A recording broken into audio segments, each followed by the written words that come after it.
আমি elevator education থেকে Souvik sir কথা বলছি। আজকে এই ভিডিওটা খুব গুরুত্বপূর্ণ।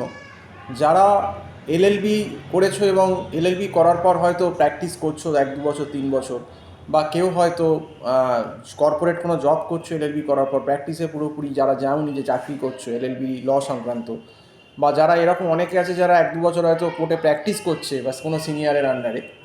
আর যারা মনে করছে যে না, আমরা এই এলএলবির এই কনসাল্টিং বা এই যে প্র্যাকটিস করা বা নিজে মক্কেল তৈরি করা, এই একটা দীর্ঘ যে মেয়াদি প্রসেস। কারণ আমরা সবাই জানি, ডাক্তার বলো উকিল বলো, এর মানে এই প্রফেশনটা সেট করতে গেলে বহু সময় লাগে এবং প্রায় 40-41-42 বছর প্রায় হয়ে যায় পাকাপোক্ত হতে। এটা আমরা শোনা কথা।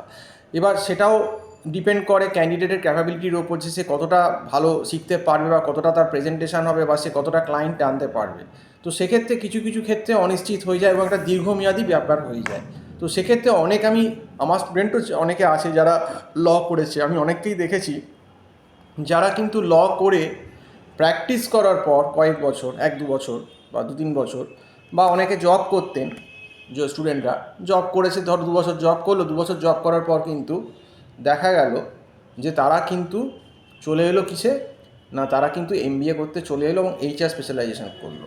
তো লয়ের সঙ্গে এইচআরটা একটা ওতপ্রোতভাবে জড়িত, একটা সাংঘাতিক কম্বিনেশন। মানে যদি কারুর ল করে কোর্টে 2-3 বছর মানে প্র্যাকটিক্যাল এক্সপিরিয়েন্স থাকে অ্যাজ এ প্র্যাকটিস, প্লাস সে যদি 2-3 বছর কোথাও চাকরি করে থাকে, তাহলে কিন্তু মোটামুটি তার একটা বিশাল এক্সপিরিয়েন্স ভ্যালু পাওয়া যাবে।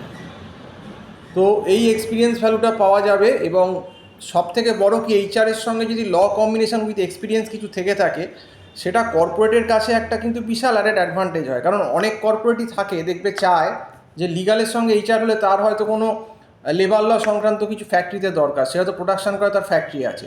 তো সেক্ষেত্রে কি যদি উইথ লয়ের সঙ্গে এইচআর সে একটা কাউকে পায়, সে তার থেকে কিন্তু এইচআরের ব্যাপারটাও পাচ্ছে, আবার লয়ের ব্যাপারটাও পাচ্ছে। আবার ধরো মার্জার অ্যাকুইজিশন হচ্ছে, তাহলে সেখানে এইচআরেরও ব্যাপার থাকছে আর কোম্পানিতে আবার লয়েরও থাকছে। তাহলে সে কিন্তু দুটো দিকেও কিছুটা গাইড করতে পারছে বা কোম্পানিকে বোঝাতে পারছে তার আইডিয়া থেকে।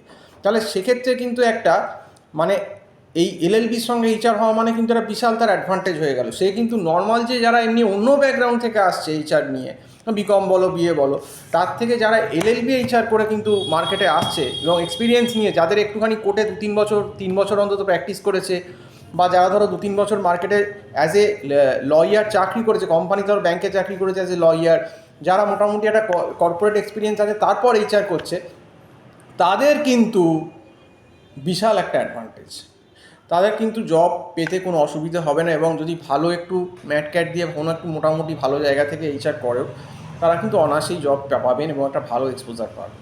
কারণ এই এই যে বললাম যে এইচআরের সঙ্গে লোটা ওতপ্রোতভাবে জড়িত। এখানে কোম্পানি এক গিলে দুই পাখি মারলো। একজন ভালো ল প্লাস এইচআরের রিক্রুট করা মানে সে যেমন এমপ্লয়ীদের গ্র্যাভিয়েন্সটাও লফুলি সামলাতে পারছে পার্সোনালি, প্লাস ফ্যাক্টরির যেটা ইন্ডাস্ট্রিয়াল কিছু প্রবলেম হলো, আয়ারের ডিসপিউট হলো, সেখানেও কিন্তু সে লফুলি কাজ করতে পারছে, প্লাস তো এইচআরের এটা করছেই। এবং সে অন্য এইচআরের থেকে কিন্তু সে অনেক ভালোভাবে যে ইন্ডাস্ট্রিয়াল ডিসপিউটগুলো আছে বা লেবার ডিসপিউটগুলো আছে, সেগুলো কিন্তু সে কিন্তু লফুলি হ্যান্ডেল করতে পারবে, যেটা কিন্তু আদার ক্যান্ডিডেট করতে পারবে না। এবং কোনো সময় যদি কোম্পানিতে ওই বললাম যে মার্জার অ্যাকুইজিশন হলো, তখন কিন্তু সে লফুল অ্যাডভাইস কিন্তু কোম্পানিকে দিতে পারবে যে আপনি এটা করুন।